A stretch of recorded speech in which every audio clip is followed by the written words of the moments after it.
Statinlar haqida afsona. Bilmaganlar uchun, statinlar bu qondagi yomon xolesterinlarni kamaytiruvchi dori preparatlari hisoblanadi. Lekin bu dorilarni kimlardir chiqadida infarktni xavfini kamaytiradi deydi, boshqa birovlar chiqadida statinlar jigarni buzadi, muskullarda og'riq chaqiradi deb aytadi. Qaysi biri to'g'ri? Qachonki shifokorlar qonda xolesterin yoki bo'lmasam lipidniy spektr, lipidniy profilda umumiy xolesterinning miqdoriga qaraydida, baland bo'lsa birdan statinlar guruhiga kiruvchi ator va statin, roz va statin kabi dorilarni yozib beradi. Bu dorilarni shunchaki yozmaydi. Xolesterinlar miqdori baland bo'ladigan bo'lsa, birdan baland dozada yozadi. Nima uchun xalqimizda ikki xil qarash ketib qolgan? Statinlar o'zi haqiqatan infarkt xavfini kamaytiradimi yoki statinlar haqiqatan jigarni buzib yuboradimi? Ikkala fikr ham to'g'ri. Faqatgina bu statinlarni to'g'ri ishlatish eng to'g'risi hisoblanadi. Boya aytganimdek,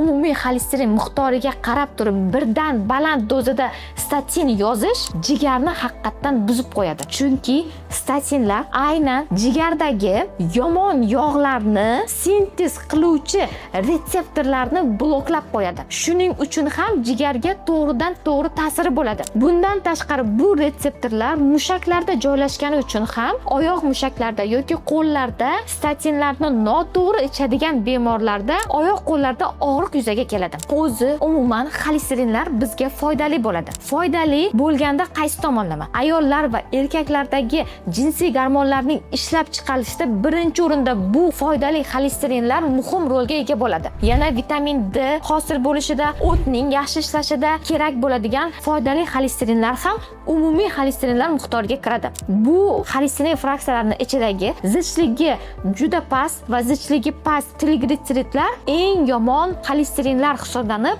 aynan mana shular qon tomirlarini to'lib qolishiga xizmat ko'rsatadi. Bu ham qachon bunday bo'ladi? Qachonki agar biz yog'li ovqat yeb turib birdan yotib oladigan bo'lsak, bizda yomon turdagi triglitseridlar yoki zichligi past bo'lgan lipoproteinlar miqdori oshib ketadi va bu yog'lar qon tomirlarining devorida o'tirib qolib, blyashkalarni hosil qiladi. Bu blyashkalar esa qon tomirda to'lib borib, qon o'tishiga xalaqit bera boshlaydi.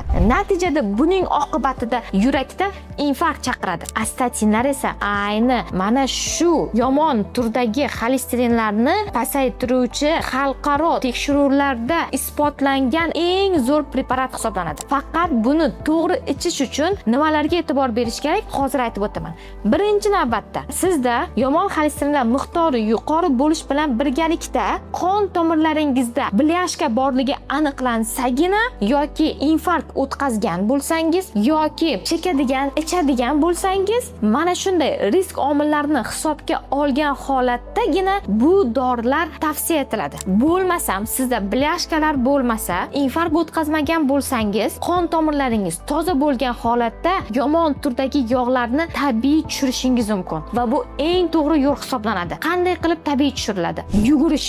Yugurganda qon tomirlarda hali endi yig'ila boshlagan, xuddi changga o'xshab turgan yog'larni yugurish o'zi qonni aylanishi bu yog'larni tozalashda eng katta ahamiyatga ega hisoblanadi. Keyingi narsa, vaqtida uxlash, kechqurun ovqat yemaslik, fast food, gazli, spirtnoy, chekish, noslarni kamaytirish mana shu blyashkalarni tabiiy holatda tushirishga yordam beradi. Bundan tashqari tabiiy giyoh va mevalar mavjud, xolesterinlarni tushiruvchi. Bular nimalar? Bu chesnok, qizil piyoz, lavlagi, anor turdagi mahsulotlar qon tarkibidagi yomon xolesterinlarni pasaytiradi. Yana foydali yog'lar, olivki masla yoki qora sedana yog'i, avokado yog'lari ham foydali yog'lar sifatida yomon xolesterinlarni kamaytiradi. Agar sog'lig'ingiz bilan qandaydir muammo bo'layotgan bo'lsa yoki sizda xolesterinlar miqdori yuqori bo'lib nima qilishni bilmayotgan bo'lsangiz, albatta konsultatsiyaga yoziling.